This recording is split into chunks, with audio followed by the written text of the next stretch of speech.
Trump would win by 25 points. A lot of my friends predicted he'd win by 30 points or more. I took the under and I won. She lost by 20 points. Trump easily defeated Nikki Haley in her home state.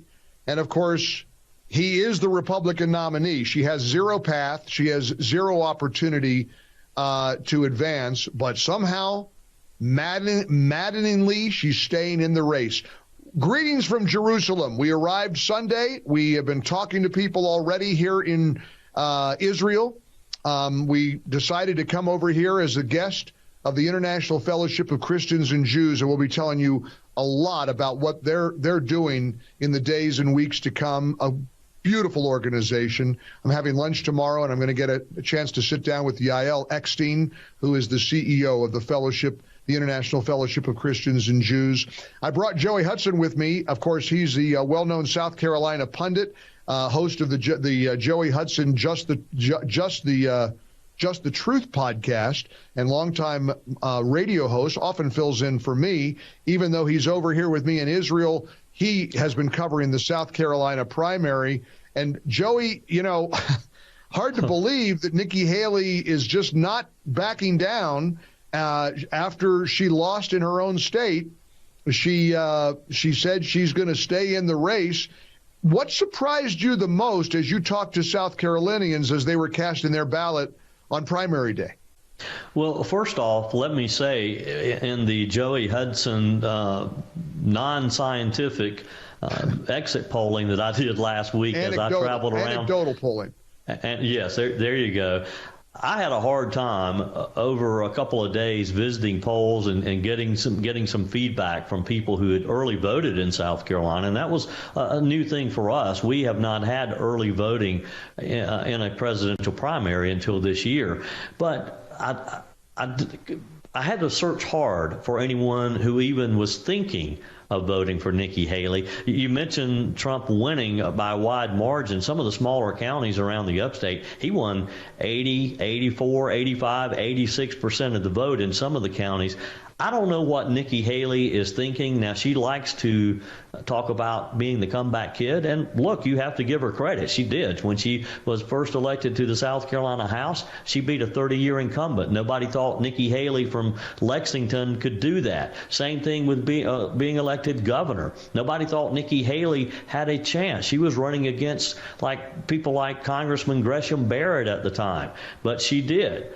I don't think she's going to be able to lift this one, though, Mike, and I honestly don't know why she's staying in the race. Now, some of her fellow South Carolinians think that she's embarrassing not only herself but our state. I talked with Kathy, who was voting at a polling place in Spartanburg County, South Carolina, and she says, stop embarrassing yourself, Nikki. Get out of the race. Yes. Well, actually, I wish she was not on the ballot because I feel like she is embarrassing South Carolina.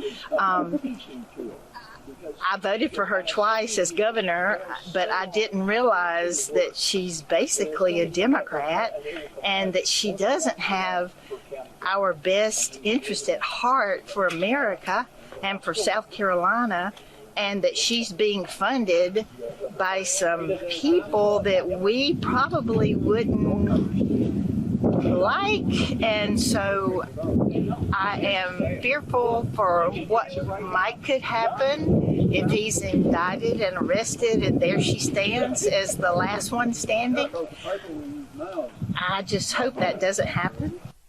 Joey, what Kathy said, pardon me for interrupting, but what she said is such a misconception. Nobody recognizes that he can be indicted, he can be arrested, he can be convicted, and it doesn't disqualify him from running. People don't understand that. I was just talking to one of our buddies here at the Jewish News Syndicate studios here in Jerusalem, and he said, well, maybe she's staying in it because if he gets convicted, then he has to step down. I said, no, but he doesn't. I'm not even sure even Kathy, the lady you spoke to, understands that.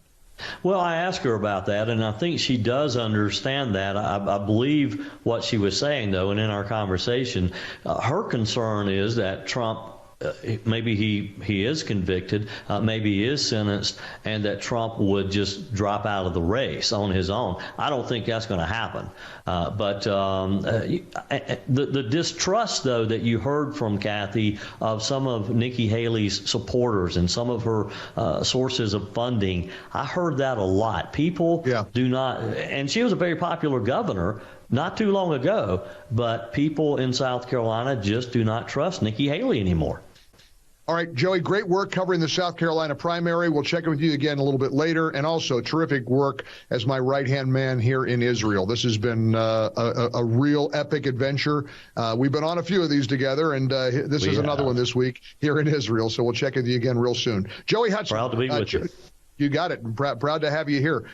Joey Hudson with us talking about the South Carolina primary. And, of course, the neighboring state of South Carolina, Georgia, witnessing an unspeakable, infuriating act of violence and madness. A 22-year-old nursing student named Laken Riley was brutally murdered by a man the authorities are now confirming is an illegal immigrant in Athens, Georgia, on the University of Georgia campus. This is a story that has sent shockwaves all throughout the state of Georgia and beyond. We'll give you an update on that and a whole lot more as we continue from Jerusalem, this special Monday episode of the Mike Gallagher Show in the ReliefFactor.com studios.